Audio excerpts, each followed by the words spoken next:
आपके कई सारे सवाल हैं, इंटरेस्टिंगली वो सारे सवालों के जवाब हम यहाँ पे लेंगे। Varad Bangad, how to increase the weight by DIP diet. लेकिन डीआईपी डाइट कोई वेट बढ़ाना या घटाने का कोई फूड नहीं है। आपके अंदर अगर कोई बीमारी है तो उसको बैलेंस को मेंटेन करने का फूड है, नंबर 1। नंबर 2, डीआईपी डाइट में पहले तो सभी का वेट थोड़ा घटता है, 500 ग्राम 1 kg, पतले इंसान का भी घटता है। क्यों? क्योंकि पतला इंसान भी आप देखेंगे बहुत पतले लोग भी उनका पेट नीला रहता है, तो वो एक्सेस फैट है। एक्सेस फैट किसी को भी कहीं भी हो सकता है, वो डीआईपी डाइट से गायब होता है। वो जब गायब होगा तो वो वेइंग मशीन पे जाएगा, तो वेइंग मशीन में उसका वेट थोड़ा कम दिखेगा, वो थोड़ा डीमोरलाइज हो जाएगा। बट इंपॉर्टेंट ये है कि जब आप डीआईपी डाइट लें तो आप अपने से पूछे कि मेरी एनर्जी लेवल बढ़ी क्या, मेरी नींद अच्छी हुई क्या, मेरा डिप्रेशन ठीक हुआ क्या, मेरा पेन दर्द पहले से कम हुआ क्या, मेरा ब्लड शुगर पहले से कम हुआ क्या, मेरा ब्लड प्रेशर पहले से कम हुआ क्या, अगर तो ज्यादा है तो these are the parameter to ask. लेकिन आपका वेट अगर बढ़ाना है तो जो डीआईपी डाइट में जितनी क्वांटिटी हम बताते हैं उसके हिसाब से ज्यादा आपको खाना पड़ेगा, तो वेट भी थोड़ा बहुत बढ़ेगा। लेकिन वेट बहुत सब्सटेंशियली नहीं बढ़ेगा डीआईपी डाइट से, या बढ़ेगा तो धीरे धीरे बढ़ेगा। जब हम बोलते हैं वेट बढ़ाना है तो आपके दिमाग में होगा वेट किस चीज का बढ़ाना है, आपका फैट का वेट बढ़ाना है, मसल का वेट बढ़ाना है, तो हड्डियों का वेट बढ़ाना है। एक्चुअली हड्डियों का मसल का वेट बढ़ाना है, या कुछ लोगों को उसको घटाना है। तो DIP diet is to balance the weight, और स्पेशली बॉडी में कोई एलिमेंट है उसको ठीक करने के। तो जिनका वेट डीआईपी डाइट लेने के बाद लगातार फिर भी वेट घटता जा रहा है, तो उनको यही है कि जितना आप खा रहे हैं वो कम खा रहे हैं, उससे 20-30% क्वांटिटी बढ़ा दीजिए उन्हीं चीजों की जो डीआईपी डाइट में हम ले रहे हैं। स्मृति शिवा, आपके सवाल का जवाब हमने दे दिया है। अच्छा, सुहास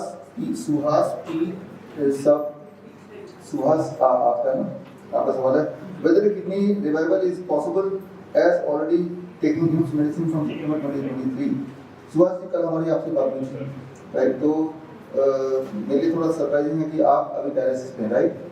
डायलिसिस पे हैं, परसों डायलिसिस करा के आए हैं। तो आपके सवाल का जवाब है कि हमारे पास वैसे बहुत सारे पेशेंट हैं जो कि डायलिसिस पे थे एक टाइम पे, बट अब डायलिसिस पे नहीं है, और ऐसा करते हुए 1.5 साल हो गए, किसी को 2 साल हो गए, जब से हमने ये hot water emotion bad system implement किया। तो आपके सवाल का जवाब है ये इट इज पॉसिबल। अब आपके केस में पॉसिबल हुआ कि नहीं, डेफिनेटली विल ट्राई। आप यहाँ पे हैं तो आपके जाने के बाद भी हम ऐसे जो पेशेंट हैं जो हफ्ते में 2 या 3 बार डायलिसिस कराते हैं, यानी कि हर 2 दिन बाद आपको डिसीजन लेना पड़ता है आज जाऊँ या नहीं जाऊँ, राइट? तो इस बात को आप ध्यान से समझिए, ये बहुत इंपॉर्टेंट बात है जो अब मैं बताने जा रहा हूँ, खासतौर पर क्रोनिक किडनी डिजीज के पेशेंट को, जो जिसको बोल दिया गया कि आपकी किडनी खराब होने वाली, डायलिसिस पे जाने वाले हैं, वो जिनको बोल दिया गया कि आपका ट्रीटमेंट बढ़ गया, किडनी डिजीज पेशेंट बनने वाले हैं, या वो ऑलरेडी डायलिसिस पे हैं।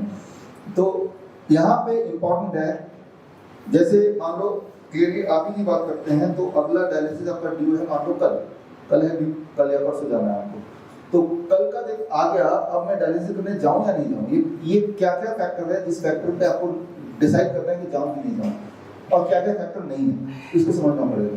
फैक्टर, ये बात बहुत ध्यान से समझिए, जब भी कोई पेशेंट या किडनी पेशेंट हमारे पास आता है तो हम कैसे पता चलता है हमें कि ये किडनी पेशेंट है कि नहीं?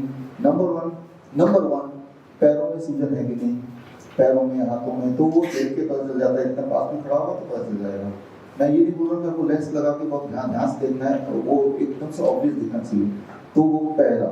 दूसरा, जो उनसे पूछ सकते हैं आप यूरिन आउटपुट एक दिन का कितना है, क्या 500 ml से कम है क्या, 24 घंटे में, तो एक दिन का यूरिन आउटपुट आप नाप सकते हैं घर पे एक बोतल लेके।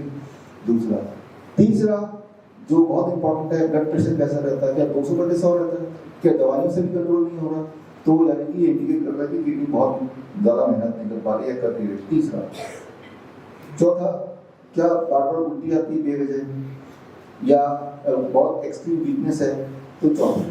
पांचवा, क्या खुजली होती है काफी ज्यादा, अनएक्सप्लेन खुजली।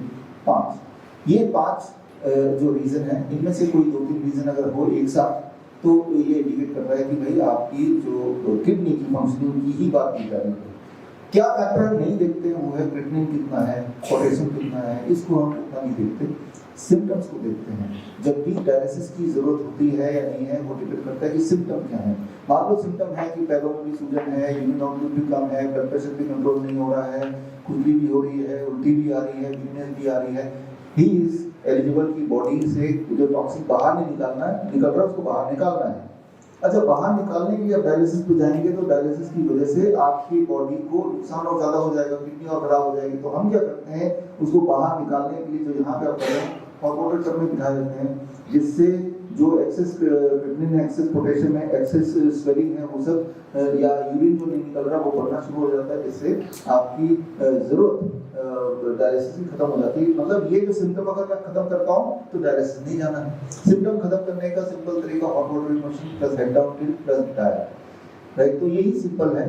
तो वो अगर आप ये कर रहे हैं, जैसे कि अभी आपके साथ सुहासी ये कर ही रहे हैं हम लोग, तो देयर इज अ पॉसिबिलिटी कि नेक्स्ट डायलिसिस की नौबत ही ना आए, क्योंकि नौबत तो तभी आएगी जब ये सिम्टम्स होंगे।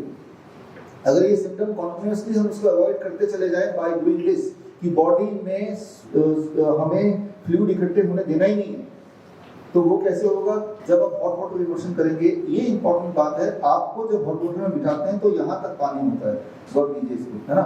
लेकिन यहाँ तक से असर कम होता है, शुरू में यहाँ तक बिठाते हैं कि बॉडी यूज्ड टू नहीं है आपको हॉट वाटर इमर्शन के, आधे घंटे के लिए बिठाते हैं। धीरे धीरे टाइमिंग को भी बढ़ाना है और धीरे धीरे इसकी हाइट को भी बढ़ाना है, यहाँ तक और टाइमिंग 2 घंटा। ऐसा जिस दिन हो जाएगा तो समझ लीजिए कि बॉडी के अंदर जो भी चीज एक्स्ट्रा है, जो बॉडी को नहीं चाहिए, वो बॉडी से बाहर निकलना शुरू हो जाएगा। वो क्या एक्स्ट्रा है, वो हमारे स्किन की इंटेलिजेंस बताएगी, वो हमें नहीं पता। वो पोटेशियम एक्स्ट्रा है, सोडियम एक्स्ट्रा है, क्रिएटिनिन एक्स्ट्रा है, यूरिक एसिड एक्स्ट्रा है, urea extra, we do not know, but our skins intelligence know. Our skin become third kidney जब उसको वो प्रेशर मिलता है, वाटर प्रेशर, और जब उसका टेम्परेचर 40 डिग्री सेल्सियस का के आसपास का हीट मिल जाता है, then the kidney become the skin become the third kidney।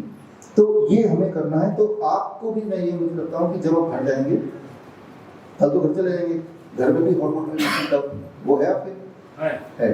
तो घर पे भी हम ऐसे जो पेशेंट्स हैं उनका एक टीम बना लेते हैं, ग्रुप बना लेते हैं व्हाट्सएप पे, देन वी फॉलो और फॉलो की बेसिस पे देन वी डिसाइड कि डायलिसिस धीरे धीरे टेपर डाउन कैसे करना है।